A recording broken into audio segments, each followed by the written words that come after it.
Bab 73 Lelang Surga Do. Melihat dua orang mendekat, salah satu dari empat wanita muda mengambil 3 langkah ke depan untuk menyambut mereka, membungkuk sedikit ketika dia berbicara, "Para tamu, apakah ada yang perlu dibantu?" Xiao Hu berkata, "Ini adalah rumah lelang. Kami ingin masuk untuk melihatnya." Wanita muda itu tercengang, meskipun dia tidak merasa jijik karena usia Tang San dan Xiao Hu, itu masih pertama kalinya dia melihat pengunjung seperti ini. Tapi dia masih dengan sabar berkata, "Maaf, tamu terhormat, bolehkah saya bertanya apakah Anda memiliki sertifikat kualifikasi penawaran?" Xiao Hu menatap kosong, sertifikat kualifikasi penawaran. Benda macam apa itu? Wanita muda itu tersenyum sedikit, mengatakan, hanya tamu yang memiliki sertifikat kualifikasi penawaran yang dapat memasuki rumah lelang untuk menawar. Sertifikasi ada di beberapa tingkat yang berbeda, di antaranya ambang batas untuk masuk adalah 10.000 koin roh emas. Dengan kata lain, Anda harus buktikan Anda memiliki aset sejumlah 10.000 koin roh emas dan dapat berpartisipasi dalam penawaran. Ini untuk memastikan orang tidak dapat masuk untuk menawar dengan jahat. Mohon maafkan saya. Xiao Hu menoleh untuk melihat Tang San. Apakah kamu punya 10.000 koin roh emas? Tang San agak tak berdaya menggelengkan kepalanya. Meskipun dia telah mendapatkan banyak di Great Spirit Arena, angka seperti 10.000 koin roh emas masih terlalu banyak. Melihat ekspresi kecewa Xiao Hu, Tang San mau tidak mau berkata, apakah tidak ada cara lain untuk masuk ke dalam? Wanita muda itu berkata, itu masih mungkin dengan syarat lain, jika Anda menjual sesuatu, Anda juga dapat memasuki aula lelang. Tetapi untuk menjual sesuatu harus melewati penilaian-penilai khusus lelang surga do kami, nilainya harus melebihi 10.000 koin roh emas untuk kualifikasi untuk mengikuti pelelangan. Jika pelelangan berhasil, kami akan mengambil 10% dari harga jual sebagai komisi. Menjual sesuatu. Tang San dan Xiao Hu berhadap-hadapan, dan hati Tang San berkedut. Menggeledah sakunya, dia mengeluarkan sebuah item. Itu adalah kotak kecil hitam, hanya seukuran telapak tangan, di atasnya ada cincin dan kunci yang diikat, kasing itu benar-benar hitam, dan di bagian depan ada satu set lubang kecil. Kalau begitu kita akan melelang ini. Tang San menunjukkan kotak kecil di tangannya. Apa ini? Wanita muda itu tidak mencemooh ketika Tang San mengeluarkan benda ini, setelah bekerja di sini untuk sementara waktu, dia tahu bahwa kadang-kadang semakin aneh suatu barang, semakin berharga barang itu. Xiao Hu berpura-pura misterius, apakah kamu tidak memiliki penilai? Bukankah kamu mengatakan sebelumnya bahwa kamu memiliki penilai untuk melihat nilainya, kan?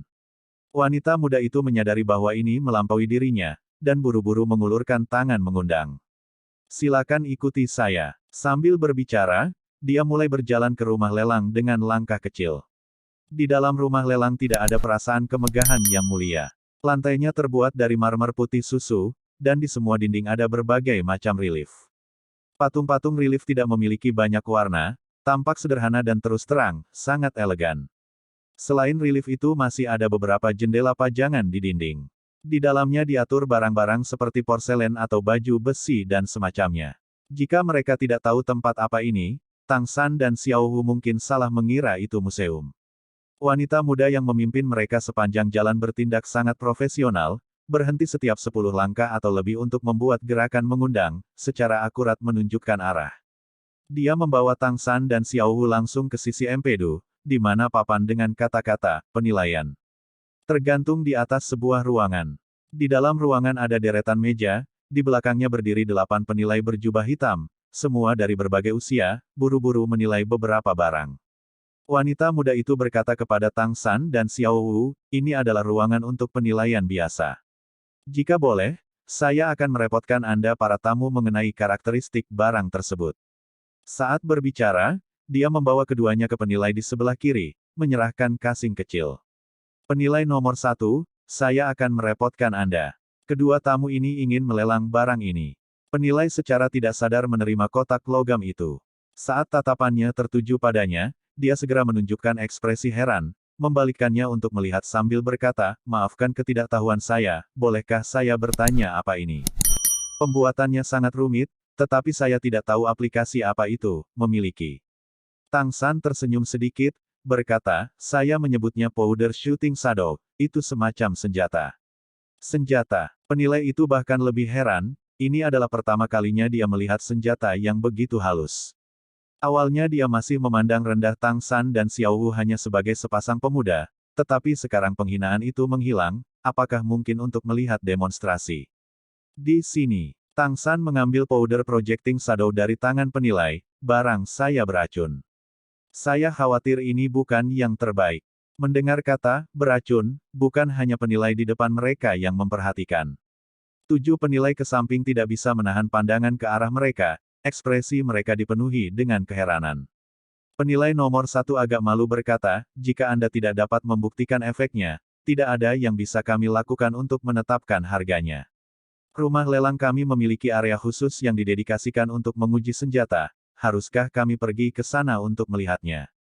Tang San mengangguk. Ayo, wanita muda yang bertugas menerima pengunjung tidak meninggalkan mereka, dan masih mengikuti di sisi mereka bersama dengan penilai nomor 1. Mereka membawa Tang San dan Xiao Wu melalui pintu geser di belakang area penilaian. Mungkin pemilik rumah lelang ini sangat menyukai lingkaran, tetapi bahkan pintu interior rumah lelang itu setengah lingkaran, memberikan perasaan yang sangat teliti. Tang San tidak bisa menahan napas kagum hanya dari pengamatan singkat, tidak hanya skala rumah lelang yang besar, tetapi terlebih lagi semuanya jelas dan teratur, pembagian kerja eksplisit. Penilai membawa mereka ke laboratorium senjata yang berukuran sekitar 100 meter persegi, keempat dinding ruangan tertutup pelat baja yang rapat, dan benar-benar kosong. Tang San memberi isyarat pada wanita muda yang menerima dan penilai untuk bergerak di belakangnya, mengangkat powder shooting shadow di tangan kanannya dan dengan ringan menekan pelatuknya. Cici-cici-cici, serangkaian suara mencicit rendah terus-menerus bergema, diikuti oleh kabut kuning yang melayang keluar. Tang San telah menambahkan kabut racun baru ini belum lama ini. Setelah powder shooting shadow mengalami perbaikan, itu juga bisa menembak 3 kali, seperti crossbow Zuge yang saleh. Hanya kekuatannya yang sedikit lebih lemah dari Godly Zuge crossbow, tapi setiap kali ia bisa menembakkan 36 jarum baja. Senjata tersembunyi mekanis Sekte Tang terutama diurutkan berdasarkan kekuatan. Seperti alasan jarum Rainstorm Pear Blossom berada di antara yang terbaik bukan karena seberapa terkonsentrasi serangannya, melainkan kekuatan serangannya.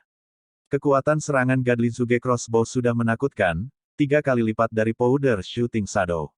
Tapi jarum Rainstorm Pear Blossom 5 kali lebih kuat dari Godly Zuge crossbow, kecepatan menembak dan daya tembusnya bisa dibayangkan. Itu pada dasarnya adalah senjata tersembunyi yang tidak bisa dihindari, serangkaian suara gemerincing yang intens naik dari dinding sejauh 10 meter. Tang San mengulurkan tangannya, mendesak kekuatan rohnya dan menggunakan Controlling Crane Catching Dragon untuk mengumpulkan kabut racun, satu jari menembakkan sehelai rumput perak biru untuk menyerapnya.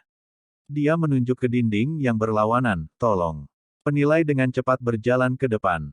Saat dia melihat keadaan dinding baja, dia tidak bisa menahan nafas dalam-dalam, senjata yang sangat kuat. Jarum baja sepanjang 3 cun belum cukup menembus pelat baja di tengah jalan, ujung ekornya masih bergetar. Dari warna cairannya yang biru terlihat mereka diracuni, dan itu masih belum termasuk kabut kuning yang mengepul saat ditembakkan. Kekuatan tembus seperti itu sudah menjadi sesuatu yang tidak bisa ditahan oleh Spirit Masters biasa. Tang San berkata, bayangan tembak bubuk saya dapat menembak 3 kali setelah diisi dengan jarum baja, setiap kali disertai dengan kabut racun tipe kebingungan. Jarum baja itu sendiri dilapisi racun yang melumpuhkan, dan racunnya akan berlaku segera setelah mereka telah menembus kulit. Menurut perhitungan saya, itu akan menjadi pembunuhan tertentu melawan Master Roh peringkat 30 atau lebih rendah. Terhadap peringkat 30 atau lebih tinggi, Master Roh tanpa kemampuan melawan racun akan sangat mudah terpengaruh. Jarum baja mudah ditusuk, membuat dan dapat digunakan kembali. Saya juga dapat menawarkan sebotol racun kelumpuhan. Tang San berjalan ke pelat baja, mengangkat tangan kanannya dan tanpa berkata-kata menarik keluar jarum baja, sekali lagi mendorongnya ke dalam powder shooting shadow. Racun itu sama sekali tidak berpengaruh padanya. Tangan giok misterius tidak hanya membuat tangannya sekeras besi, mereka juga mengisolasinya dari semua racun. Menyaksikan Tang San mengumpulkan semua 36 jarum baja yang ditembakkan, penilai akhirnya kembali ke dirinya sendiri. Tamu yang terhormat, meskipun terbuat dari bahan biasa, senjata ini tentu saja lebih rumit dari apapun yang pernah saya lihat. Mungkin itu mungkin tidak banyak berguna bagi Master Roh lainnya, tetapi bagi orang biasa itu adalah senjata yang luar biasa. Saya siap memberikannya harga 10.000 koin roh emas, bagaimana menurutmu? Tang San hanya menghabiskan 20 koin roh emas untuk membuat bubuk menembak bayangan ini.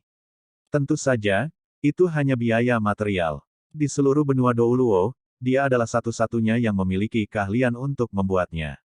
Tang San mengangguk sambil tersenyum, menyerahkan powder shooting shadow kepada penilai. Tidak masalah. Kalau begitu, juallah. Sekarang kita memenuhi syarat untuk bergabung dalam pelelangan.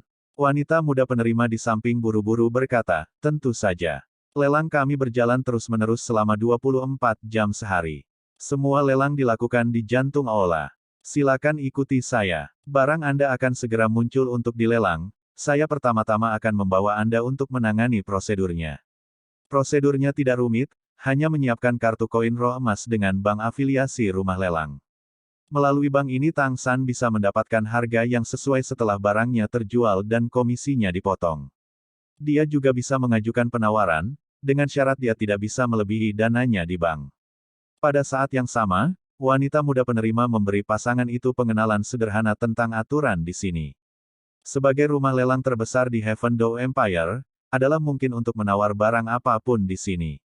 Aturan pertama rumah lelang adalah jangan pernah bertanya tentang penjual. Selain itu mereka tidak dapat mengungkapkan keadaan penawaran di rumah lelang di luar. 24 jam penawaran konstan, tanpa istirahat. Setiap malam adalah waktu ketika barang-barang berkualitas tinggi dilelang. Dalam 2 jam itu hanya pembeli dengan setoran tunai lebih dari 1 juta koin roh emas yang dapat berpartisipasi. Kapan saja, penawar manapun bisa bergabung. Aturannya sangat sederhana, tetapi Tang San masih memperhatikan bahwa lelang tanpa gangguan ini tidak diragukan lagi membawa keuntungan besar bagi rumah lelang. Pelelangan satu barang berharga akan menghasilkan komisi 10%, dari beberapa sudut pandang itu tidak banyak, tetapi pada kenyataannya, kekayaan yang terkumpul itu menakutkan. Bahkan begitu banyak sehingga keuntungannya pasti sangat besar bahkan dibandingkan dengan Great Spirit Arena. Tolong bawa kami ke pelelangan. Dipimpin oleh wanita muda itu, Tang San dan Xiao Wu akhirnya mendapatkan apa yang mereka inginkan, memasuki jantung lelang surga Do. Inti dari pelelangan ada di lantai 2. Dari aula utama ada 8 tangga yang menuju ke dalam. Sebelum memasuki pelelangan, wanita muda itu memberi mereka masing-masing topeng, memberitahu mereka bahwa setiap orang harus memakainya untuk masuk, karena pertimbangan keamanan bagi pelanggan. Lain kali tidak ada yang akan menerimanya. Wanita muda itu membawa mereka langsung ke pintu masuk ke pusat pelelangan sebelum berbalik dan pergi. Ada petugas lain di dalam hati lelang. Dibandingkan dengan wanita muda yang membawa mereka, pakaian para pelayan di sini tidak bisa tidak membuat wajah dan telinga Tang San merah cerah. Mereka juga mengenakan pakaian putih, dan itu masih gaun, tetapi perasaan yang mereka berikan kepada orang-orang sama sekali berbeda. Para pelayan dalam pelelangan semuanya perempuan, tingginya hampir sama dengan wanita muda yang membawa mereka, tetapi sosok mereka bahkan lebih berapi-api. Gaun putih tanpa lengan yang mereka kenakan memiliki kerah terbuka lebar di bagian dada. Rok pendek hampir tidak melewati 7 cun di bawah pinggang, memperlihatkan paha halus yang lembut. Menambahkan sepatu hak tinggi putih, mereka bahkan lebih sangat menarik. Jurang yang dalam di antara payudara mereka, yang aneh tapi membengkak di bawah rok pendek, tidak ada yang tidak membangkitkan imajinasi. Terlepas dari tekad kuat Tang San, dia masih tidak bisa menahan diri untuk melihat beberapa kali. Bagaimanapun, dia masih pria normal. Tiba-tiba ada rasa sakit di punggung bawahnya, dan di dekat telinganya terdengar suara mengancam Xiao Wu, apa yang kamu lihat? Kamu tidak boleh melihat. Tang San menelan rasa sakit dan buru-buru berkata dengan suara rendah, apakah kamu menganggapku gemuk? Ayo masuk ke dalam. Xiao Wu menggunakan tubuhnya sendiri, lebih tinggi dibandingkan dengan Tang San, setinggi mungkin menghalangi garis pandang Tang San saat petugas berbentuk provokatif itu membawa mereka ke jantung pelelangan. Inti dari pelelangan memberi orang perasaan lebih seperti auditorium besar, dengan ukuran yang mirip dengan arena roh agung utama pusat, di tengah adalah platform melingkar, dikelilingi oleh cincin kursi. Mereka semua diatur menjadi 5 bagian. 3 baris yang paling dekat dengan peron berwarna merah, dan berturut-turut bergerak keluar dari sana, baris berikutnya berwarna hitam, ungu, kuning, dan putih. Jelas itu diatur sesuai dengan tingkat penawar yang berbeda. Wanita muda penerima sebelumnya telah memberitahu mereka bahwa kursi merah terdalam diakses melalui lorong khusus, dengan personel keamanan khusus untuk perlindungan. Itu adalah area untuk apa yang disebut jutaan level VIP, apalagi seseorang masih harus menjadi orang dengan status yang cukup besar untuk mendapatkan kualifikasi VIP merah. Kursi hitam di luar adalah area VIP tingkat jutaan, siapapun bisa masuk dan menjadi tamu. Kulit hitam selama mereka punya uang. Lebih jauh, ungu adalah 500.000 tamu tingkat ungu, kuning adalah 100.000 tamu biasa tingkat, dan area putih terjauh juga merupakan area terbesar, di mana tamu paling umum seperti Tang San dan Xiao Wu duduk. Petugas membawa pasangan itu ke area putih, menunjukkan bahwa mereka dapat dengan bebas memilih tempat duduk. Mungkin karena Tang San dan Xiao Wu terlalu muda, atau kualifikasi tamu mereka terlalu rendah, tetapi pelayan itu sama sekali tidak antusias, hanya dengan sangat profesional membawa mereka ke tempat duduk mereka, bahkan sampai dia tidak melakukannya, bahkan memiliki senyum profesional dari wanita muda penerima sebelumnya. Tang San acuh tak acuh, tetapi Xiao Wu agak kesal, sok sombong. Berpakaian seperti itu, jelas untuk merayu orang kaya. Apa yang mereka lakukan untuk tumbuh sebesar itu? Saat berbicara, Xiao Wu melihat ke bawah ke arah CHEST. Para pelayan di sini semua seperti itu tidak ditujukan padamu. Suara lembut datang dari samping. Saat Tang San dan Xiao Wu menoleh untuk melihat, mereka melihat seorang pria parubaya berpakaian putih yang tampak ilmiah mengangguk pada mereka sambil tersenyum. Anehnya, dia tidak memakai masker, dan tidak ada staf yang datang menanyakannya. Xiao Wu mau tidak mau bertanya, mereka semua seperti ini. Kenapa? Pria parubaya itu berkata sambil tersenyum, para pelayan di sini semuanya milik rumah lelang itu sendiri. Bahkan hidup mereka semua dibeli oleh rumah lelang sebagai gadis biasa, dan diasuh sejak kecil. Mereka bukan hanya staf yang melayani, di sini, pada saat yang sama mereka adalah barang untuk dilelang. Jika seseorang ingin membayar, mereka dapat diperdagangkan. Kalau begitu bukankah itu perbudakan? Tapi, bukankah kedua kerajaan besar itu melarang perdagangan budak?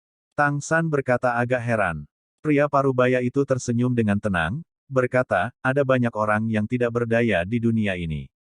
Ini adalah lelang surga Do, apalagi budak, tidak ada yang tidak bisa dijual di sini. Alasan para wanita muda itu tanpa ekspresi adalah bahwa mereka sudah lama kehilangan hati mereka sendiri, dan terlebih lagi keputusan nasib mereka sendiri. Yang bisa mereka lakukan hanyalah patuh.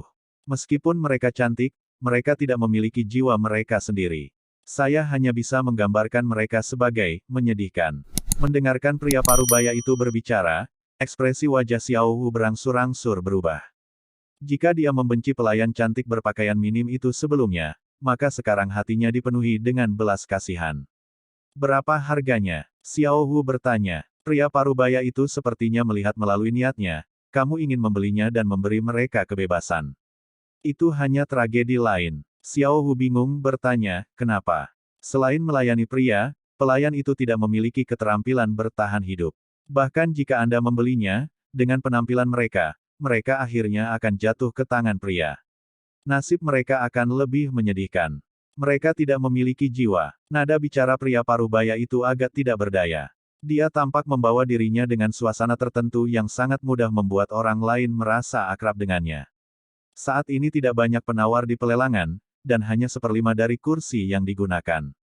Di atas panggung alat roh yang mirip dengan sabuk sedang dilelang, dan harganya sudah mencapai 40.000 koin roh emas. Di sebelah setiap kursi ada tombol khusus untuk memanggil tawaran, di atasnya tertulis 100, 1000, 10.000, dan 100.000 secara terpisah, yang menunjukkan berapa banyak setiap tawaran akan meningkat. Pria parubaya itu tampak tertarik pada Tang San dan Xiao Wu, dan mengubah topik bertanya.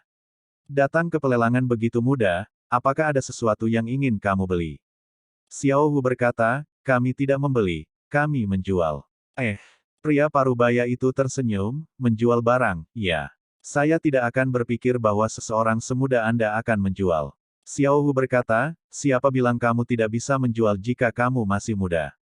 Mungkin, nanti setelah kita punya uang kita masih bisa membeli tulang roh untuk dimainkan. Bagaimana kamu tahu kita masih muda? Jangan bilang saya, Anda memiliki penglihatan X-ray. Semua orang di sini mengenakan topeng, dan meskipun Xiao Wu dan Tang San sedikit lebih kecil dari dewasa, itu masih tidak banyak. Pria parubaya itu berkata, bagus, ambisius. Tidak heran para pemuda dapat memiliki kekuatan seperti itu. Meskipun Anda mengenakan topeng, kekanak-kanakan tubuh dan mata Anda tidak dapat menyembunyikan usia Anda, orang-orang yang berpenglihatan jernih secara alami akan menyadarinya. Mendengar ini, Tang San tidak bisa menahan gemetar dalam hati, mungkinkah orang ini mampu melihat kekuatannya dan Xiao Wu? Namun, mengapa dia tidak merasakan ancaman darinya? Sekarang alat roh di atas panggung itu dijual seharga 43.000 koin roh emas. Juru lelang di atas panggung menyentuh amplifir dan berbicara kepada para penawar sambil tersenyum, lelang berikutnya yang akan kami selenggarakan adalah barang langka. Penawar yang tertarik harap memperhatikan. Terutama tamu pria. Sambil berbicara, dia menunjuk ke panggung dan 3 pria besar mendorong keluar gerobak. Gerobak itu ditutupi kain merah dan bagian dalamnya tidak terlihat, tapi dari bentuknya itu adalah kotak persegi besar. Tang San, Xiao Wu dan bahkan tatapan pria parubaya itu semua tertarik dengan lelang baru ini dan menghentikan diskusi mereka. Penyiar dengan agak misterius berkata, bisakah Anda menebak apa itu? Kemudian, saya pertama-tama akan mengungkapkan kepada semua tamu terhormat harga awal. Harga pembukaan item ini adalah 10.000 koin roh emas. Peningkatan tawaran minimum adalah 10.000 koin roh emas. Ini adalah kualitas terbaik di antara kualitas terbaik. Sebagai pembawa acara lelang, kemampuan membangkitkan suasana dan semangat para peserta lelang jelas dibutuhkan, dan ia sangat berhasil menarik perhatian peserta lelang. Selanjutnya, semua tamu terhormat mohon diperhatikan. Sambil berbicara, dia meraih kain merah, menariknya dengan tajam. Setelah kilatan cahaya merah, yang terungkap bukanlah kotak apapun, melainkan sangkar besi besar. Di dalam sangkar besi meringkuk seorang wanita muda. Wanita muda itu lebih dari setengah telanjang, dengan hanya tempat-tempat penting yang ditutupi oleh cangkang. Karena dia meringkuk penampilannya tidak bisa terlihat dengan jelas, tapi sosoknya mendekati sempurna. Kulit putih seperti batu giok berkilau, dan rambut pendek berwarna hijau tidak ditata.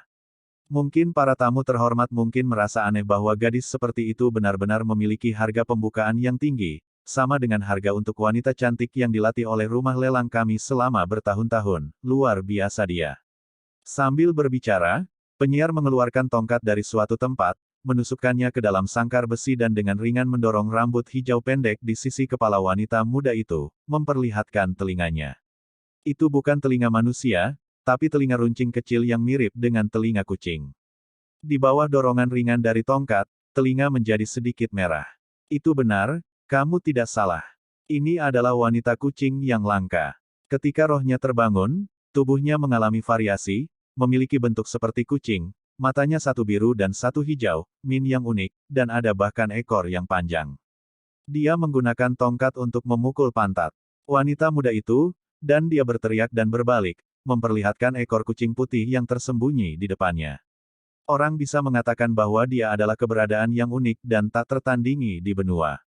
Mampu memiliki kucing betina yang cantik sebagai hewan peliharaan, suatu berkah. Bayangkan, jika ketika bekerja Anda dapat meraih ekornya dengan satu tangan, pemandangan seperti apakah itu? Saat berbicara, penyiar mengungkapkan ekspresi ragu, mengayunkan tongkat di tangannya dalam lingkaran di udara. Semua tamu, Anda bisa menawar bajingan-bajingan ini, untuk benar-benar menjual seseorang sebagai hewan peliharaan. Xiao Wu tidak bisa menahan diri dan hendak melompat. Tang San menarik kembali Xiao Wu, menunjukkan bahwa dia harus tetap tenang. Tapi hatinya sendiri adalah lautan yang menderu. Bukannya dia belum pernah melihat sisi gelap dunia ini, tapi itu masih pertama kalinya dia bersentuhan dengannya. Tampaknya di dalam rumah lelang ini, komoditas seperti kemanusiaan tidak ada, hanya keuntungan dan hasrat kebinatangan yang serupa.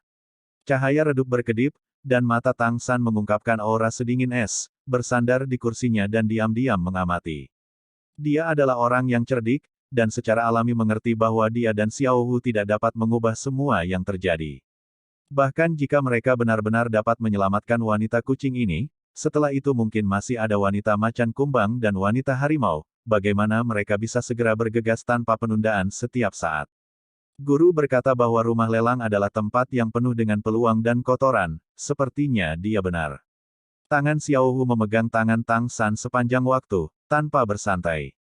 Dia menemukan bahwa cengkeraman Tang San di tangannya erat, jelas hatinya juga gelisah. Melihat cahaya yang berfluktuasi di mata Tang San, dia juga perlahan-lahan menjadi tenang. Tapi dia menundukkan kepalanya, tidak lagi melihat ke panggung. Berbicara tentang semua ini sebagai kebetulan yang sebenarnya, tepat setelah Tang San dan Xiao Wu masuk ada lelang orang hidup, ini tidak diragukan lagi meninggalkan Tang San dan Xiao Wu dengan kesan yang sangat mendalam, dan juga sangat buruk. Pada saat ini, Tang San secara tidak sengaja menemukan bahwa pria parubaya di sebelahnya menekan tombol bertanda 10.000. Meskipun ini adalah pertama kalinya dia di sini, dia masih tahu bahwa ini akan menunjukkan peningkatan 10.000 tawaran. Dengan kata lain, dia memiliki setidaknya 110.000 koin roh emas untuk membeli wanita kucing itu. Kesan awalnya yang baik segera berubah. Dia tidak menyangka pria parubaya yang tampaknya bermartabat dan terpelajar di sebelahnya ini benar-benar menjadi sangat rendah dan tercela. Tatapan pria parubaya itu tetap di atas panggung sepanjang waktu, tetapi tepat ketika Tang San berubah pikiran, dia berbicara, menyelamatkan yang tidak berjiwa tidak ada gunanya. Yang ini masih memiliki jiwa, dan juga merupakan hasil dari variasi roh, bagaimana bisa? Aku tidak menyelamatkannya seperti ini. Mendengar kata-katanya, Tang San sedikit terganggu, dan bahkan lebih waspada terhadap pria paruh baya ini. Bagaimana dia bisa tahu apa yang dia pikirkan? Mungkinkah dia adalah pembaca pikiran legendaris? Tidak perlu curiga, anak muda, mata adalah jendela jiwa, ekspresimu sudah cukup untuk memberitahuku banyak hal. Lagi pula, aku sudah melewati lebih banyak tahun daripada kamu. Ini adalah pengalaman masyarakat. Pria parubaya itu tersenyum pada Tang San, tangannya sekali lagi menekan tombol penawaran. Sekarang harga penawaran sudah meningkat menjadi 60.000 koin roh emas. Apalagi sepertinya tren naik akan terus berlanjut tanpa jeda. Penyiar berkata, 170.000. Ada tamu merah yang menawar 170.000 koin roh emas. Apakah tidak ada tawaran lebih lanjut? 180.000. Bagus sekali. Ada seorang putih, seorang tamu kulit putih menawar 180.000. Dia sudah berteriak kaget pada lebih dari satu kesempatan. Putih mewakili penawar paling rendah, tetapi sejak awal lelang ini telah ada penawar kulit putih yang berpartisipasi. Lebih aneh lagi, banknya masih belum menunjukkan tanda-tanda cerukan. Ini menjelaskan bagaimana pesaing memiliki kekuatan penawaran seperti itu. Biarkan aku melihat siapa yang berani bertarung denganku.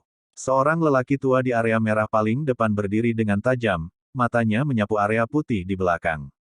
Meskipun dia mengenakan topeng, begitu pria ini berdiri, Tang San segera mengenalinya. Pria parubaya itu mengatakan bahwa mata seseorang adalah jendela jiwa. Mata setiap orang berbeda, dan kesenjangan antara ekspresi bahkan lebih besar. Orang VIP merah di depan yang melotot ke belakang ini justru adalah Pangeran Kekaisaran Surga Do Sue Sing yang telah mengusir mereka dari Akademi Kekaisaran Surga Do. Melawan harapan Tang San dan Xiao Wu, pria parubaya di sisi mereka tidak berusaha bersembunyi dari tatapan lawan, melainkan berdiri, mengangguk ke Pangeran Sue Sing sambil tersenyum. Jumlah orang yang melihat bersama Pangeran Sue Sing tidak sedikit. Melihat pria parubaya itu berdiri, bukan hanya Sue Sing yang tercengang, pada saat yang sama terdengar teriakan peringatan di sampingnya. Bahkan penyiar di atas panggung menjadi agak kaku. Rumah lelang memiliki aturan rumah lelang, bisakah kita melanjutkan? Suara pria parubaya itu tidak keras, tetapi lembut dan halus, tetapi masih terdengar jelas di telinga semua orang. Karena Tang San duduk di sisinya, dia bisa dengan jelas merasakan fluktuasi semangat di sekitarnya. Dia tidak tahu mengapa, tapi itu tidak memiliki jejak ancaman, terasa seperti kekuatan roh yang sangat lembut. Dia memiliki semacam perasaan akrab yang tidak biasa, seolah-olah dia pernah merasakannya di suatu tempat sebelumnya. Kita bisa, tentu saja kita bisa. Penyiar setuju berulang kali dengan wajah menggoda. 180.000 koin roh emas naik 2 kali, 180.000 koin roh emas naik 3 kali. Terjual. Wanita kucing ini milik tamu misterius di area tamu kulit putih. Setelah pria parubaya itu berdiri, tidak ada yang mengajukan tawaran lagi, dan pelelangan ditutup dengan lancar. Ketika pria parubaya itu berdiri dan tanpa rasa takut menghadapi Pangeran Sue Sing, Tang San tahu dia tidak berbohong. Kalau tidak, apakah dia masih perlu berdiri dan membual tentang membeli kembali seorang budak? Terlebih lagi, karena alasan ini dia telah menyinggung seorang pangeran kekaisaran. Pria parubaya ilmiah ini tampaknya tidak bodoh, jadi tentu saja dia tidak akan bertindak bodoh. Sejak dia melakukan ini, itu membuktikan bahwa dia memang memiliki hati yang jujur. Paman, terima kasih. Xiao Wu lebih langsung daripada Tang San, dan dengan suasana hati yang sangat membaik, dia segera berkata tanpa berpikir. Pria parubaya itu tersenyum dan menggelengkan kepalanya, menunjuk ke panggung, menunjukkan bahwa mereka harus melihat. Sangkar besi yang sangat besar telah didorong keluar, dan dengan sangat cepat seorang lelaki tua buru-buru berlari, mengatakan sesuatu kepada penyiar, yang mengangguk berulang kali. Pria parubaya itu tersenyum tenang, berpikir keras, orang-orang ini ingin membodohi saya dengan barang-barang murah lagi. Setiap kali saya datang itu sama. Mengapa selalu ini? Bukannya saya tidak akan membayar. Tang San dengan sungguh-sungguh berkata, mungkin mereka takut kamu akan menghancurkan sesuatu yang baik. Setelah kamu menawar, tidak ada yang berani menaikkan harganya. Dengan kamu di sini, barang-barang bagus mereka tidak akan dijual dengan harga bagus. Ke rumah lelang, itu secara alami merupakan kerugian. Pria parubaya itu tersenyum sedikit, bersandar dengan nyaman di kursinya, kalau begitu aku juga harus pergi.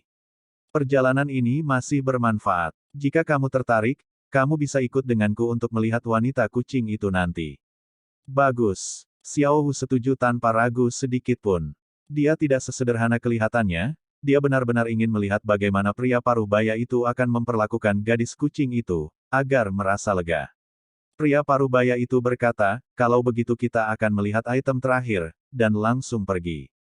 Bagaimana saya bisa membiarkan pengaturan mereka sia-sia? Sangat cepat item lain didorong keluar. Kali ini hanya sebuah gerobak kecil, benda yang juga tidak ditutupi oleh kain merah. Melihat item ini, Tang San tidak tahu apakah harus tertawa atau menangis. Xiao Wu mau tidak mau berkata, bukankah ini bubuk menembak bayangan kita? Benar saja, apa yang didorong keluar justru powder shooting shadow yang baru saja dinilai Tang San pada tingkat harga awal terendah dari pelelangan.